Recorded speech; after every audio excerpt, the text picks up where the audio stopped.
With the 2025 Royal Rumble concluding, we are officially on the road to WrestleMania, and I believe that Jey Uso winning the Royal Rumble was a great choice. I know I am probably in the minority in all of this because according to the IWC or the internet wrestling community, they are treating this as if Jey Uso was the shittiest wrestler on the roster. And my goodness, anywhere you look, whether it's on Twitter, in the TikTok comment sections, in the Instagram posts, on YouTube comment sections, there are a bunch of little crybaby bitches.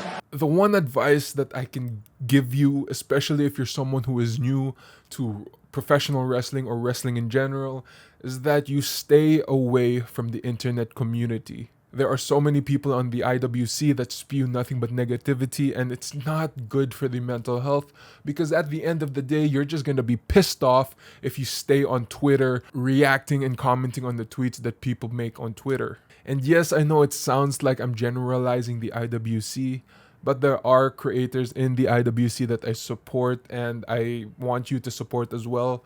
So if you are someone who wants to support your favorite creators, like your boy, go ahead and do that. Spread as much positivity as you can in this community because I kid you not, positivity is something this community lacks. The biggest misconception in all of this is that Jey Uso is a bad wrestler. Don't get me wrong, his match at WrestleMania 40 against Jimmy Uso wasn't the best match. It was just a bunch of super kicks, and if I counted correctly, it was like 15 super kicks, I think. I don't know how many super kicks, but it was an absurd amount of super kicks. And that's all they did the entire match. However, since then, his matches that he's been putting up, especially in singles competitions, have been bangers after bangers. And if you're a loser who bases the quality of these matches based off of Dave Meltzer's star ratings,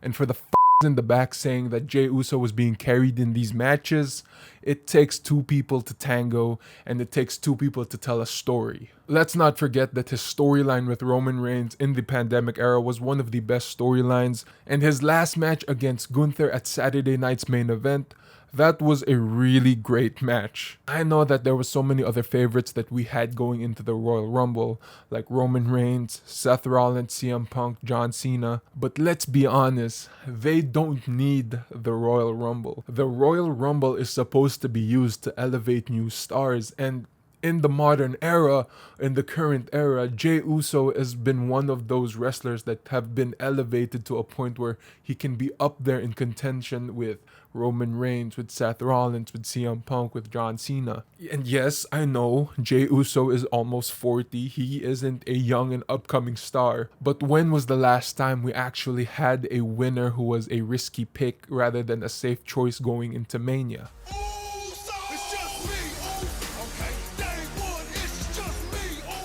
And again, I'll be honest, Jey Uso wasn't my pick to win the Royal Rumble. It was John Cena. But this route, the route they decided to go, is something a lot more compelling than the easy way or the safe route of just giving Cena everything on his way out. And you can't deny that Jey Uso is a formidable babyface going into WrestleMania. Just thinking about the stories that he can have against Cody Rhodes, or if they do decide to take the route of Jey Uso versus Gunther, that's the classic storyline of babyface versus monster heel. And also, I don't know why this isn't being talked about as much, but isn't the build to WrestleMania, especially towards the end, being done in Europe? This is going to be the perfect time to actually elevate Jey Uso into the main event and build Gunther to be this monster heel. Just so that we're on the same wavelength, what I'm imagining that the build will be, this is purely based on speculation, but when Gunther, who was known as Walter back then, when he was in a feud against Tyler Bate,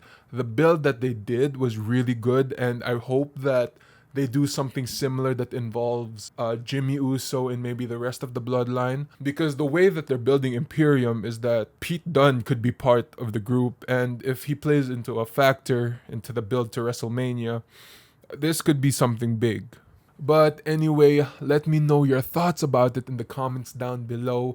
I know there's going to be a lot of people who don't like my opinion.